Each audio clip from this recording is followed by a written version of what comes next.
Kepala Eksekutif Pengawas Asuransian, Penjaminan dan Dana Pensiun, Bapak dan Ibu Pimpinan Asosiasi Industri Dana Pensiun, Bapak dan Ibu Pimpinan Perusahaan-Perusahaan Dana Pensiun, perwakilan dari kementerian, lembaga, dan lembaga internasional yang hadir, Bapak dan Ibu narasumber, Bapak dan Ibu perwakilan dari media, dan seluruh hadirin yang berbahagia.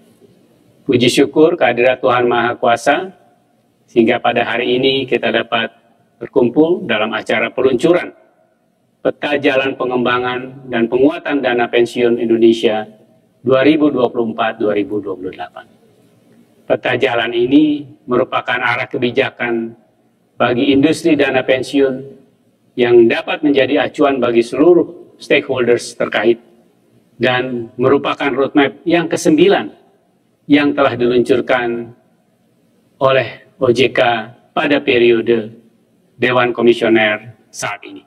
Di tengah perekonomian dunia yang cenderung mengalami stagnasi dan ketidakpastian akibat ketegangan geopolitik dan perang dagang yang meningkat, maka seiring juga dengan transisi pemerintahan di Indonesia, kita melihat bahwa perekonomian Indonesia tetap tumbuh dengan positif dan menggembirakan. Dan tentu saja hal itu kita pakai sebagai momentum untuk mendorong seluruh sektor di bidang jasa keuangan, termasuk yang penting adalah pada sektor dana pensiun di Indonesia. Sebagai negara dengan populasi keempat terbesar di dunia, Indonesia memiliki potensi yang sangat besar dalam perkembangan industri dana pensiun ke depan. Industri ini mencatatkan pertumbuhan aset sebesar 8,74% pada April 2024 dibandingkan tahun sebelumnya, mencapai 1.432,7 triliun. Selanjutnya juga BPS pada Februari 2024 menyampaikan bahwa proporsi tenaga kerja Indonesia, baik formal dan informal, sebesar 142,18 juta orang dengan total 58 juta pekerja formal dan 84 juta merupakan pekerja informal. Melalui arah kebijakan, pengembangan, dan penguatan dana pensiun ini, diharapkan industri dana pensiun akan menjadi lebih sehat, efisien, berintegritas, dan memperkuat pelindungan konsumen dan masyarakat dalam mendukung pertumbuhan ekonomi nasional. Pada 18 sampai 20 November 2024 yang akan datang, OJK akan menjadi tuan rumah pertemuan tahunan Annual General Meeting the International Organization of Pension Supervisors, IOPS, serta OECD Global Forum on Private Pension. Dan saya berharap industri dana pensiun di Indonesia dapat berpartisipasi untuk belajar best practices dan pengalaman dari negara lain, tapi juga sebaliknya Indonesia dapat membagikan pengalamannya kepada peserta dari negara-negara lainnya. Peta jalan ini adalah komitmen bersama kita untuk menciptakan sistem pensiun nasional yang lebih baik. Saya berharap dan percaya seluruh pemangku kepentingan yang terkait akan memberikan dukungan terbaiknya, sehingga implementasi kebijakan berjalan dengan tepat, baik, dan berkontribusi mendukung kesejahteraan masyarakat Indonesia. Terima kasih. Wassalamualaikum warahmatullahi wabarakatuh. Om Santi, Santi, Santi. Bapak dan Ibu, untuk pembayaran manfaat pensiun, jadi ada beberapa hal yang memang kita bersama sudah memahami ya. Ada beberapa ketentuan di mana yang sebelumnya ini khusus untuk beberapa dana pensiun yang kita bagi, ada yang PPMP dan PPIP. Dan untuk pembayaran tentunya kan tadi dilakukan untuk peserta, baik peserta itu sendiri, kemudian janda duda dan anak dilakukan secara berkala. Ini secara substansi bahwa undang-undang P2SK dan POJK ini berharap tetap pembayaran itu dilakukan secara reguler atau secara berkala atau bulanan.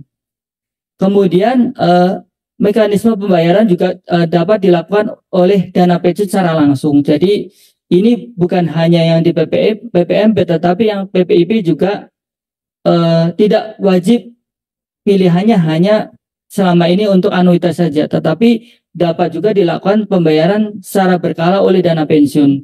Atau bagi peserta ataupun janda dudanya kalau sudah meninggal, kemudian anak, kalau turun ke anak itu bisa memilih untuk membeli produk anuitas. Ini ada beberapa yang coba kita pisahkan ya Bapak dan Ibu. Untuk dana pensiun pemberi kerja itu tadi ya mekanisme secara bulanan.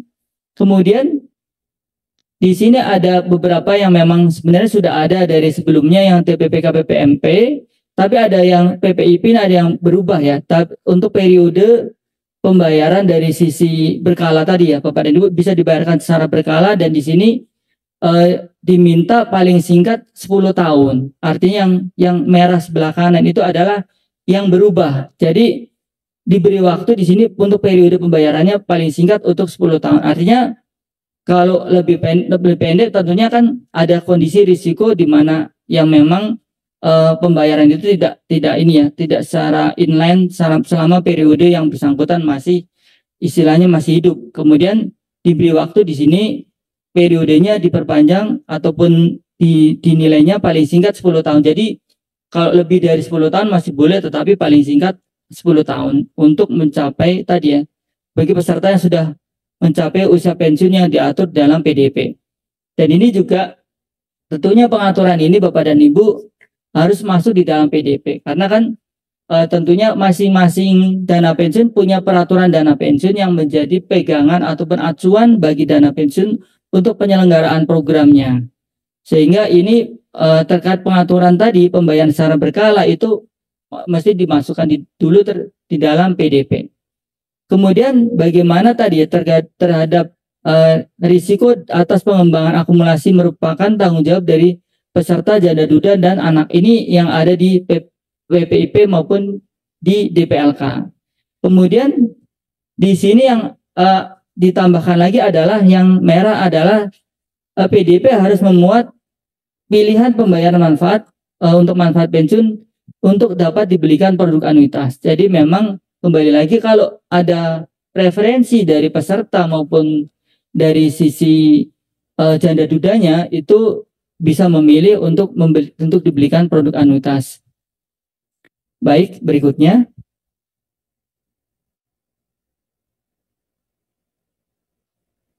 Bapak dan Ibu, terkait dengan pembayaran manfaat pensiun, ini ketentuan untuk produk anuitas itu sendiri kita batasin di sini bagaimana syarat anuitas. Yang pertama adalah anuitas ini menyediakan manfaat